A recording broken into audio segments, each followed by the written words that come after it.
नमस्कार, मैं हूं दीपाली राणा। आप देख रहे हैं कमोडिटी 360 डिग्री। और इस साल गन्ने का रिकॉर्ड उत्पादन होने का अनुमान है। इसे देखते हुए सरकार ने चीनी मिलों को एथेनॉल बनाने की पूरी छूट दे दी है। इससे कंपनियां ज्यादा से ज्यादा चीनी को एथेनॉल बनाने के लिए डाइवर्ट कर सकेंगी। उधर सोने चांदी की रफ्तार लगातार जारी है। घरेलू बाजार में सोना और चांदी रिकॉर्ड स्तरों के करीब कारोबार कर रहा है। कॉमेक्स पर भी गोल्ड रिकॉर्ड हाइस पर पहुंच गया है। वहीं कॉमेक्स चांदी 14 साल के हाइस पर कारोबार कर रही है। अगर रिटर्न की बात करें तो इस साल सोने से ज्यादा रिटर्न सिल्वर ने दिया है। लेकिन ऐसे में निवेशक किस तरीके की स्ट्रैटेजी बनाए, इन स्तरों पर निवेश करें या फिर नहीं, साथ ही कहां पर और ट्रेडिंग के मौके हैं, इन सब पर हम बातचीत करेंगे। हमारे साथ हैं ट्रेडिंग स्ट्रैटेजीज पर चर्चा करने के लिए एसएसजे फाइनेंस एंड सिक्योरिटीज के प्रियंक उपाध्याय, प्रतिफिन मार्ट के मनोज कुमार जैन, चीनी की खबर पर चर्चा करने के लिए आयस्ता के चेयरमैन प्रफुल्ल विठलानी हमारे साथ हैं, एग्री सेक्टर वेटरन जीके सूद, और साथ ही मातेश्वरी गोल्ड के सीईओ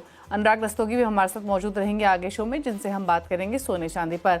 आप सभी का स्वागत है इस शो में। लेकिन शुरुआत कर लेते हैं चीनी की खबर के साथ, जो कि बहुत इंपॉर्टेंट है और इसका एक रिएक्शन हमने पूरे ही क्षेत्र में आते हुए देखा, अगर हम इक्विटीज की बात करें। लेकिन प्रफुल्ल जी, पहले आपसे समझना चाहेंगे, काफी बड़ी खबर ये चीनी मिलों के हिसाब से, उनके धंधे के हिसाब से, उनकी प्रॉफिटेबिलिटी के हिसाब से। लेकिन पहले आपसे समझना चाहेंगे कि जिस तरीके से सरकार ने नोटिफिकेशन जारी किया है, किस तरीके के आंकड़े आप शुरुआत में देख रहे हैं, कितना डायवर्जन होते हुए देख रहे हैं, कैसी स्थिति यहाँ से रहने वाली है? दो स्तर में बताऊंगा। एक 2024-25 में जो पीएसयू कंपनियों ने ऑर्डर्स दिए थे, वो करीबन 40 लाख मीट्रिक टन डाइवर्जन कर सके, उतना दिए थे। पर मेरे ख्याल से 30 से 32 लाख टन डाइवर्जन हुआ है, जो इसके नंबर अभी अपने को एक 15-20 दिन में मालूम पड़ेंगे। जो 31 जुलाई तक के नंबर गवर्नमेंट ने जो दिए हैं, उसमें 37% इथेनॉल जो सप्लाई हुई है वो केन प्रोडक्ट से हुई है। जैसे कि 153 crore litres sugar cane juice से, 103 crore litres B heavy molasses से, और 17 करोड़ लीटर्स जो है वो सी हेवी मोलासिस। ऐसे 273 crore litres sugar cane product से सप्लाई हुई है। और 450 करोड़ जो है, बाकी का हम कह सकते हैं कि 63% जो है वो कॉर्न और ग्रेन मिला के गवर्नमेंट को इथेनॉल मिला है। 723 करोड़ 31 जुलाई तक, 723 करोड़। अब दूसरा जो है 2025-26 में हर एक रिसर्च एनालिस्ट के अपने अपने नंबर है कि 350 लाख टन से 365 लाख टन की सुक्रोज की अवेलेबिलिटी रहेगी। इसमें से हमें 310 लाख टन तो चीनी बनाने के लिए आवश्यकता जो रहेगी, उसके बाद का बचा हुआ सुक्रोज जो है वो हम इथेनॉल में जाएगा, वो दिख रहा है। और ये खबर जो है, ये हमारे इंडियन शुगर केन फार्मर्स के लिए जैकपॉट है। वो ऐसे जैकपॉट है कि जो ये पीएसयू कंपनियां मोलासिस खरीद, ये सॉरी इथेनॉल जो खरीदती है, उसके पैसे 10 दिन में आ जाते हैं। अगर मैं एक शुगर फैक्ट्री चला रहा हूं और मैं शुगर बनाता हूं तो मुझे 14 से 15 महीने तक स्टोर करना पड़ता है। तो जो हमारी इनकम एक्सपेंडिचर बनते हैं, उसमें first highest expenses sugar cane expenses, second रहता है इंटरेस्ट ऑन वर्किंग लोन। तो सेकंड हाईएस्ट जो एक्सपेंसिस है, इसमें बड़े फायदे मिल जाएंगे। और ये हम लोग काफी जो ट्रेड है, इंडस्ट्री है, फार्मर्स है, अच्छे रिसर्च एनालिस्ट यही सोच रहे थे कि आज की तारीख में एक्सपोर्ट की पेरिटी 0 है। तो अगर जो 10 लाख टन की परमिशन दी थी, वो ये साल में 7.5 लाख टन ही एक्सपोर्ट हो पाई है। अगर एक्सपोर्ट नहीं है और अगर हमें पूरा इथेनॉल बनाने का फ्रीडम नहीं मिला, तो इंडस्ट्री पूरी एक दिक्कत में आ जाएगी। पर जो कल जो दिया है, वो इंडस्ट्री के लिए तो काफी अच्छा है, फार्मर के लिए जैकपॉट है, ट्रेड के लिए भी अच्छा है कि हम शुगर का बिजनेस कर पाएंगे। हमें एक डर था कि कोई बड़ी गिरावट आएगी, वो नहीं आएगी। और दूसरा ये रहता है कि काफी शुगर की मिलें जो गवर्नमेंट ने मंथली कोटा दिया रहता है, उससे ऊपर भी चीनी बेचती है, पर ये सीजन के टाइम में बेचती है। तो सीजन के टाइम में वो अगर इथेनॉल बना लेती है तो उनका वो प्रॉब्लम सोल्व हो जाता है। और शुगर इकोनॉमी के लिए very good decision by the central government. अच्छा प्रफुल्ल जी, आपने किसानों की बात की, इंडस्ट्री की बात की, मैं कंज्यूमर पॉइंट ऑफ व्यू से भी चर्चा करूंगी आगे इस पर। लेकिन सूद साहब, आपके कमेंट्स क्या हैं? आपने प्रफुल्ल जी को भी सुना, आपको भी लगता है कि इंडस्ट्री के हिसाब से तो बेहतर खबर है ही, जो हम देख भी रहे हैं रिएक्शन, लेकिन किसानों के लिए भी आप इसे जैकपॉट देखते हैं? जो पॉइंट प्रफुल्ल जी ने हाईलाइट किया पेमेंट का, आपके हिसाब से कितना इंपॉर्टेंट है? देखिए, प्रफुल्ल जी एक बहुत बड़ी संस्था के प्रेसिडेंट हैं और ये रिप्रेजेंट करते हैं फार्मर्स, इंडस्ट्री, कंज्यूमर, सारे पूरे सेक्टर को। तो उनकी स्टडी बड़ी थॉरो है और ये बिल्कुल सही इन्होंने बताया कि फार्मर और इंडस्ट्री और सबके लिए बहुत अच्छा हेल्दी डिसीजन है ये।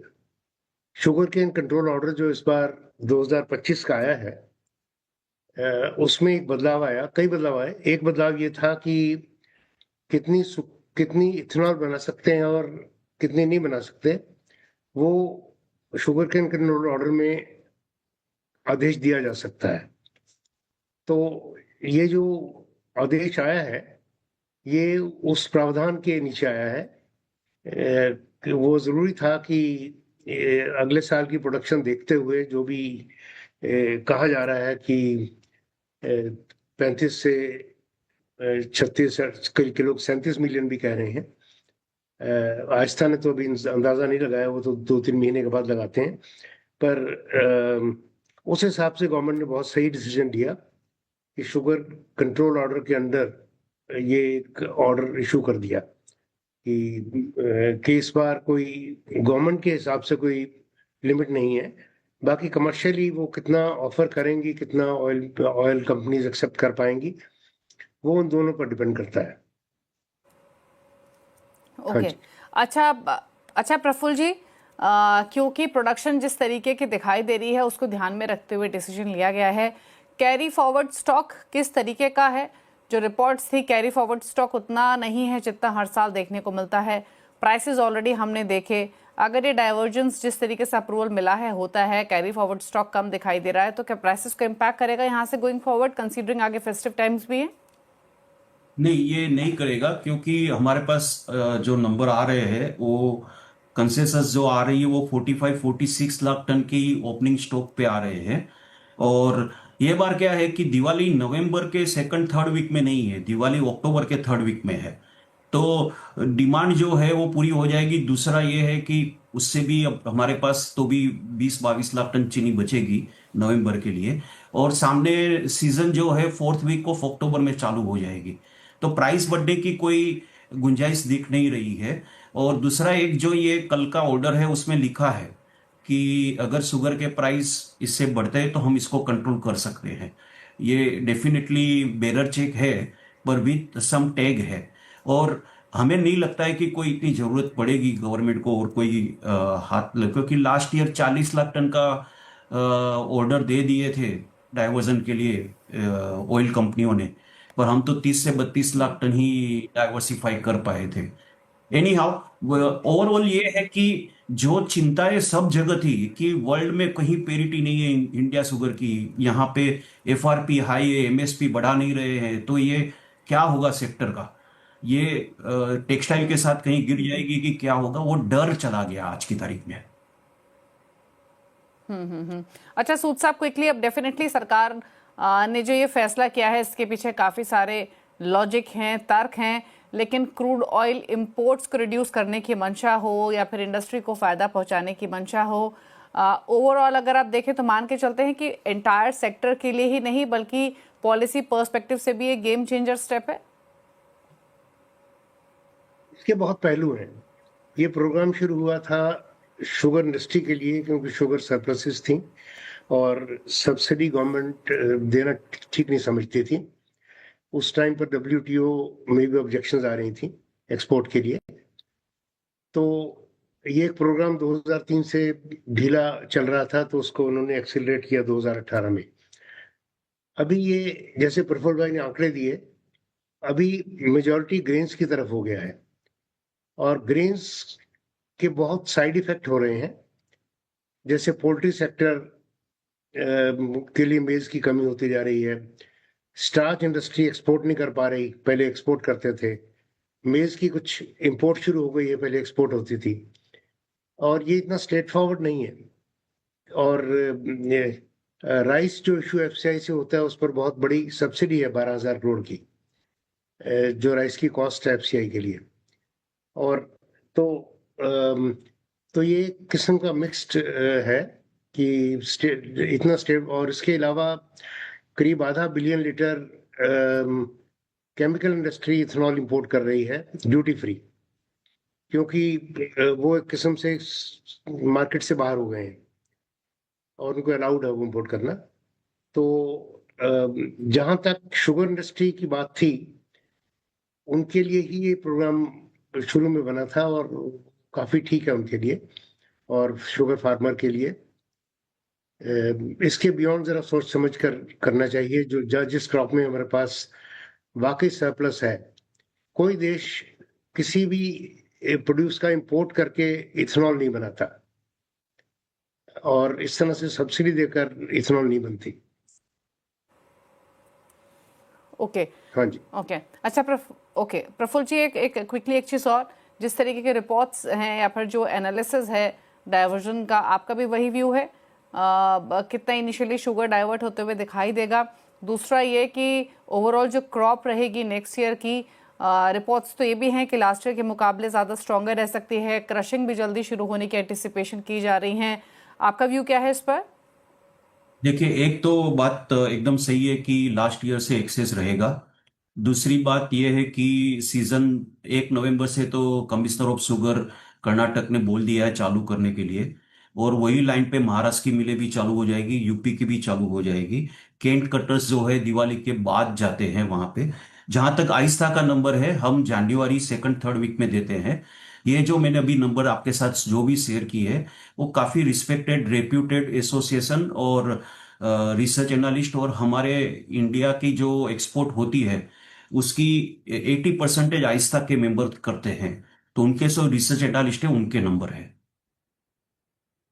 ओके चलिए, शुक्रिया प्रफुल्ल जी सूद साहब आने के लिए शो में और इस खबर पर बातचीत करने के लिए। तो 40 लाख टन चीनी का डाइवर्जन हो सकता है इथेनॉल की तरफ, और जैसे प्रफुल्ल जी ने, सूद साहब ने भी कहा कि ना सिर्फ इंडस्ट्री बल्कि किसानों के लिए भी एक गेम चेंजर पॉलिसी डिसीजन हो सकता है और डेफिनेटली इसका फ़ायदा पहुंचेगा सभी को। लेकिन चलिए आगे बढ़ेंगे और अब बातचीत करते हैं स्ट्रैटेजीज की, ट्रेड्स की। हमारे साथ हमारे 2 एक्सपर्ट ऑलरेडी बने हुए हैं। लेते हैं कुछ ट्रेड्स, और हमारे साथ मनोज कुमार जैन हैं, प्रियंक उपाध्याय हैं। सबसे पहले तो मनोज जी, शुगर पर ही आपके कमेंट, आपने पूरा कॉन्वर्सेशन सुना, प्राइसेस को लेकर स्पेशली आपकी राय क्या है? आप कैसे देखते हैं इस मूव को? जहाँ तक कंज्यूमर प्राइसेस का सवाल है दीपाली जी, तो मुझे नहीं लगता कि यहाँ पे कोई प्राइसेस में बड़ा जो है बढ़त आता हुआ नजर आएगा, क्योंकि सफिशिएंट स्टॉक जो है वो गवर्नमेंट के पास है, और उसी के चलते यहाँ पे जो इथेनॉल ब्लेंडिंग को लेकर के और उसके प्रोडक्शन को लेकर के सरकार ने ये निर्णय लिया है। तो अच्छा है, इंडस्ट्री के लिए एक वेलकम मूव रहेगा, क्योंकि हम देख रहे हैं कि एक्सपोर्ट यहाँ पे लगातार कम हो रहा था, तो उसको देखते हुए एक अच्छा निर्णय रहेगा। लेकिन इससे कंज्यूमर प्राइसेस पे कोई बहुत ज्यादा इम्पैक्ट आएगा ऐसा नहीं लगता। ओके चलिए बात करते हैं ट्रेड्स की। तो प्रियंक, पहले तो बताइए आपने कौन से ट्रेड्स आइडेंटिफाई किए हैं? Good evening. आज हमारी पिक बेस मेटल कॉम्प्लेक्स में रहेगी। हमने देखा है कि कॉपर में एक अच्छा traction on the higher side दिखा है। हमने देखा कि 900 के ऊपर भी प्राइसेस गए और वहां से अभी थोड़ा बहुत रिट्रेसमेंट हो रहा है। तो मुझे लगता है ये पुल बैक है, ना कि ट्रेंड रिवर्सल है। तो यहाँ पे बाय की सलाह रहेगी अराउंड 892 894 के आसपास। 882 स्टॉप लॉस रहेगा और 910 के टारगेट्स रहेंगे। दूसरी पिक हमारी एनर्जी कॉम्प्लेक्स से रहेगी। क्रूड ऑयल में हमने देखा है कि लोअर लेवल से अच्छी एक बाउंस बैक दिखा है, तो ये बाउंस बैक मुझे लगता है कंटिन्यू हो सकता है टुवर्ड्स 5900 5950। तो यहाँ पे बाई की सलाह रहेगी। डिप्स पे 5750 70 के आसपास बाई किया जा सकता है। 5620 स्टॉप लॉस रहेगा और 5920 के टारगेट्स रहेंगे। ओके आपकी रिकमेंडेशन क्या रहेंगी मनोज जी? दीपाली जी, यहाँ पे गोल्ड में रहेगी पहली रिकमेंडेशन। गोल्ड में हम देख रहे हैं कि अभी भी मोमेंटम जो है पॉजिटिव बना हुआ है। कुछ करेक्शन ऊपरी लेवल से जरूर होते हुए देखे थे, लेकिन अभी भी यहाँ पे जो अंडरलाइन टोन जो है वो काफी मजबूत नजर आता है। तो एमसीएक्स के अक्टूबर कॉन्ट्रैक्ट में थोड़ा डीप मिलता है 1,05,600 के आसपास, तो वहां बाय करना चाहिए। 1,05,220 का स्टॉप लॉस रहेगा। और टारगेट यहाँ पे 1,04,600 के स्तर पे बाई की सलाह रहेगी। 1,04,220 के स्टॉप लॉस से, और टारगेट रहेंगे 1,05,350 के। दूसरी पीक यहाँ पे बेस मेटल कॉम्प्लेक्स में रहेगी कॉपर का जो सितंबर वायदा है 897 के स्तर पे बाई की सलाह रहेगी 892 के स्टॉप लॉस से, और टारगेट यहाँ पे 906 तक के रहेंगे। ओके, चलिए, तो ये स्ट्रैटेजीज आपको मिली है, लेकिन अब बात सोने चांदी की भी कर लेते हैं, जहां पर लगातार रिकॉर्ड तेजी देखने को मिली है। आगे इनफैक्ट अनुराग हमारे साथ मौजूद रहेंगे, उनकी भी राय लेंगे प्राइसेस पर, डिमांड सिनेरियो पर। बट प्रियंक, इनफैक्ट अब तो सवाल ये है कि जिनके पास है, अब ठीक है, लक्ष्य क्या आप देख रहे हैं अब, क्योंकि दिवाली तक के टारगेट तो ऑलरेडी हासिल हो गए हैं दिवाली से काफी पहले। अब नए लक्ष्य आपके दिवाली तक क्या रहेंगे? और दूसरी तरफ इन स्तरों पर नई बाइंग का कितना कंफर्ट है गोल्ड सिल्वर दोनों में? देखिए, बुलियंस में दोनों ही कमोडिटीज काफी स्टीप राइज हमने देखा है इन वेरी शॉर्ट टर्म। तो यहाँ पे मुझे लगता है कि एक पुल बैक का इंतजार करना चाहिए, even for traders and even for investors. अगर मैं गोल्ड की बात करूँ, 1,05,000 के आसपास के रेट्स अभी चल रहे हैं, तो यहाँ से मे बी अराउंड 104, 103 तक आता है, तो वो एक अच्छे सपोर्ट जोन्स रहेंगे जहां पे फिर से रीलुक करना चाहिए टू बाई। और डेफिनेटली करंट लेवल्स काफी ओवर एक्सटेंडेड है, तो यहाँ पे मैं सलाह नहीं दूंगा कि बाय किया जा सकता है, थोड़ा डिप की राह देखनी चाहिए। वहीं सिल्वर में भी हमने देखा है कि काफी 125, 124, 125 के रेंजेस तक रैली हमने देखी है। तो यहाँ से मे बी अराउंड 2-3,000 पॉइंट्स का अगर करेक्शन दिखता है, फिर से अराउंड 122, 121 का रेंजेस दिखते हैं, तो वो एक अच्छे लेवल्स रहेंगे जहाँ पे रिस्क रिवॉर्ड फेवरेबल रहेगा from the buy side. Okay, Manoj ji, आपका व्यू क्या है? दीपाली जी, ओवरऑल ट्रेंड यहाँ पे पॉजिटिव ही है गोल्ड एंड सिल्वर का। गोल्ड में अभी भी हमारा मानना है कि मोमेंटम यहाँ पॉजिटिव रहेगा, और कीमतें $3,600 इंटरनेशनल मार्केट में और 1,06,600 डोमेस्टिक मार्केट में टेस्ट कर सकती है शॉर्ट टर्म में। लेकिन जो पोजिशनल बायर है, जो लंबी अवधि के लिए बाय करना चाहते हैं, वो थोड़ा डिप का वेट कर सकते हैं। 1,02,000 के आसपास अगर कीमतें आएगी तो वो लंबी अवधि के निवेशकों के लिए फिर एक अच्छे लेवल रहेंगे। वहीं चांदी में प्राइसेस थोड़े से ओवर स्ट्रेच्ड हैं, तो थोड़ा डिप का यहाँ वेट करना चाहिए फ्रेश बाइंग के लिए। जो चांदी का दिसंबर वायदा भी 1,24,500 के आसपास ट्रेड हो रहा है। हमारा मानना है कि 1,22,000 से 1,20,000 के दायरे में कीमतें करेक्ट होती है, तो वहां पे फिर बाइंग की रणनीति बनाना चाहिए। तो सिल्वर में भी वेट करें, छोटी अवधि के जो ट्रेडर है गोल्ड में अभी भी डिप्स में बाय कर सकते हैं, और लंबी अवधि के निवेशकों को थोड़ा वेट करना चाहिए।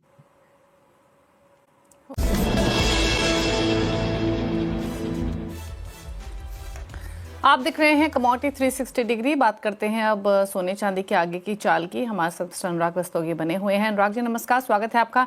तो पहले तो ये जानना चाहेंगे, लगातार रिकॉर्ड तेजी हमने सोने चांदी के प्राइसेस में देखी है। जिस तरीके का मूव हमने आते हुए देखा है इंटरनेशनल मार्केट्स में, डोमेस्टिक मार्केट्स में, क्या ये ऑन एंटिसिपेटेड लाइंस है? आप एक्सपेक्ट कर रहे थे कि इस तरीके का मोमेंटम दिवाली से पहले देखने को मिल जाएगा, और अब दिवाली तक के लिए क्या व्यू है?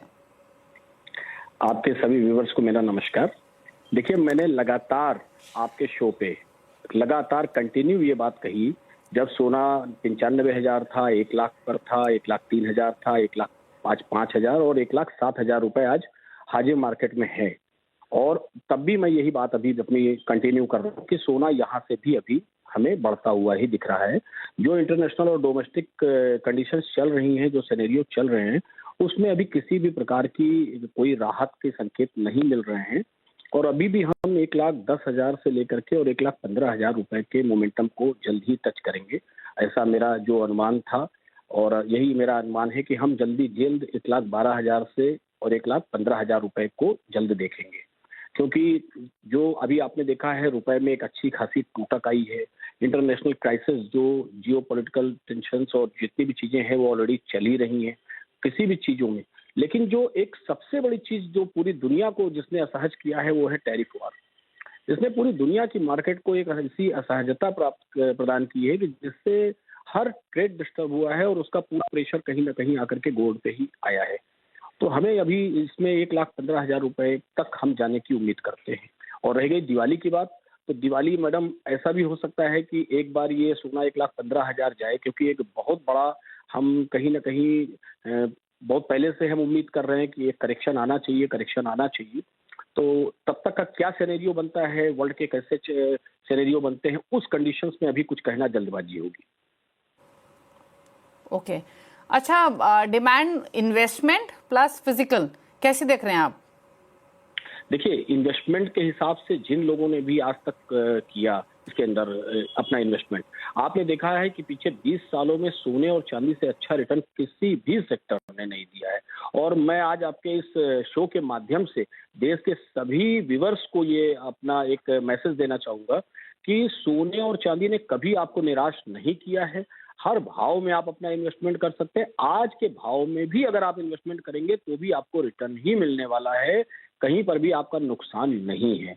तो मैं तो सभी व्यूअर्स से यही कहूंगा कि सोने और चांदी को आप अपना तीसरे बच्चे की तरह ही मान करके उसका सेवा करिए और उसमें इन्वेस्टमेंट धीमे धीमे करते रहिए। ये आपको कहीं ना कहीं हर लेवल पे आपको इसका एक अच्छा रिटर्न ही प्रदान करेगा। अच्छा, किस तरीके की ग्रोथ इस बार फेस्टिव सीजन में या दिवाली सीजन में देख रहे हैं फिजिकल बाइंग के हिसाब से, और क्या तैयारियां हैं आपकी? मैडम देखिए, जो फिजिकल बाइंग चल रही है वो क्या हुआ कि जब पीछे एकदम से सोना 75,000 से लेकर के और 1 लाख के बीच में चल रहा था, धीमे धीमे बढ़ रहा था, तो ग्राहक कहीं ना कहीं इस मार्केट से दूर होते जा रहे थे। उनको लग रहा था कि शायद अब हम, लेकिन जिस तरीके से इसके अंदर 1 लाख रुपए क्रॉस होने के बाद में एक ऐतिहासिक परिवर्तन आया और एक जितनी भी देश की महिलाएं थी या जो हमारे खासतौर से युवा वर्ग ने इसके अंदर एक अच्छे भविष्य को देखा और अपना एक रिटर्न इन्वेस्टमेंट करना भी शुरू किया और ज्वेलरी की तरफ भी उनका रुझान बढ़ा। आज वापस से ग्राहक इस गोल्ड सेक्टर की तरफ रुख कर रहा है। दुकानों के ऊपर भीड़ बढ़ रही है। अभी से लोग बुकिंग कराना शुरू कर रहे हैं और फेस्टिवल सीजन्स को लेकर के लाइट वेट ज्वेलरी के बहुत अच्छे अच्छे कलेक्शंस टीनेजर्स के लिए, आज के यूथ के लिए सभी हमारे ज्वेलरी स्टोर्स में ऑलरेडी बन रहे हैं। उनकी मैन्युफैक्चरिंग स्टार्ट हो चुकी है, चल रही है। और मैं समझता हूं कि ये फेस्टिवल सीजन जिस तरह से भाव बढ़ रहे हैं उस हिसाब से हमें और इसका बेहतर नजर आएगा, क्योंकि लोग अब इसमें इन्वेस्टमेंट करने में हिचकिचा नहीं रहे हैं। उनको लगता है हमारा शौक भी पूरा हो रहा है और हमारे पैसे भी बढ़ रहे हैं। हमारे किसी और जगह रखने से अच्छा हमारे घर में रखे रखे ही बढ़ रहे हैं। तो मुझे लगता है कि दिवाली बहुत अच्छी जाने वाली है। ओके, चलिए, शुक्रिया अनुराग जी आने के लिए शो में और क्विकली सोने चांदी दोनों पर ही हर पर्सपेक्टिव से बातचीत करने के लिए, भाव हो या फिर आगे की चाल ही क्यों ना हो। लेकिन चलिए आगे बढ़ेंगे और बाकी प्राइस सेक्शन देखिए कमोडिटी बाजार का। एक बार एग्री कमोडिटी पैक पर नजर डालेंगे। स्पाइसेस, ग्वार, ये दोनों पॉकेट्स आपकी स्क्रीन्स पर लेकर आते हैं आज के सेशन में। और इनफैक्ट हालांकि ज़्यादातर जो एक्शन है वो नॉन एग्री पैक में ही देखने को मिल रहा है, लेकिन एग्री कमोडिटी पैक में ग्वार में हमने रिसेंटली बाइंग देखी। स्पाइसेस का पैक देखेंगे तो टर्मरिक 2.5% नीचे है, जीरा फ्लैट है, धनिया फ्लैट कारोबार कर रहा है। थोड़ी बहुत खरीदारी कॉटन सीड ऑयल केक में है, क्वा सीड में है। कॉटन सीड ऑयल केक पर स्पेशली राय लेते हैं क्योंकि इसने आउट परफॉर्मेंस दिखाई है पूरे एग्री बास्केट में। कॉटन सीड ऑयल केक पर मनोज जी, अब इन स्तरों से क्या राय है आपकी? 3400 पर ट्रेड कर रहा है। बिल्कुल, यहाँ पिछले 2 सेशन में कुछ मुनाफा वसूली जरूर देखने को मिली थी, लेकिन कीमतें निचले स्तरों से फिर एक अच्छी रिकवरी दिखाती हुई नजर आई है। तो हमारा मानना है कि यहाँ पे जो सितंबर का कॉन्ट्रैक्ट है वो 3450 3460 तक के स्तर को फिर एक बार टेस्ट कर सकता है। तो अगर यहाँ पे 3380 के आसपास के स्तर मिलते हैं तो बाय करके चलना चाहिए 3350 के स्टॉप लॉस से, और ऊपर में 3450 तक के लक्ष्य रखे जा सकते हैं। ओके, तो ये राय रही कॉटन सीड ऑयल केक पर आज के सेशन के लिए, जहां पर 3408 के मौजूदा लेवल्स देखने को मिल रहे हैं। और टर्मरिक पर क्या राय है मनोज जी? टर्मरिक पे हम पिछले 1-2 सप्ताह से लगातार आपके शो में कहते आए हैं कि 13,650 इसका एक रेजिस्टेंस था और जब तक उसके ऊपर कीमतें नहीं निकलेगी यहाँ पे गिरावट ही देखने को मिलेगी। सेलिंग की रिकमेंडेशन हमने की थी और वहां पे 13,000 तक के जो लक्ष्य है वो बताए थे, लेकिन अभी हम देख रहे हैं कि कीमतें आज 12,000 के स्तर के भी नीचे फिसलती हुई नजर आई है। तो अब एक बार शॉर्ट की पोजीशन में यहाँ मुनाफा वसूली करना चाहिए। 11,800 इसका एक सपोर्ट लेवल है, उसके आसपास ये कमोडिटी अभी ट्रेड हो रही है। फ्रेश बाय अवॉइड करें, लेकिन शॉर्ट की पोजीशन में एक बार मुनाफा वसूली की सलाह दूंगा। ओके, चलिए, तो ये रह रही स्पाइसेस के पैक पर। शुक्रिया मनोज जी और प्रियंका, आप दोनों का ही आने के लिए शो में और सभी ट्रेड्स रेकमेंड करने के लिए। इसी के साथ एक ब्रेक। कमोडिटी 360 डिग्री में इतना ही। ब्रेक के उस पर आवाज समाचार। नमस्कार।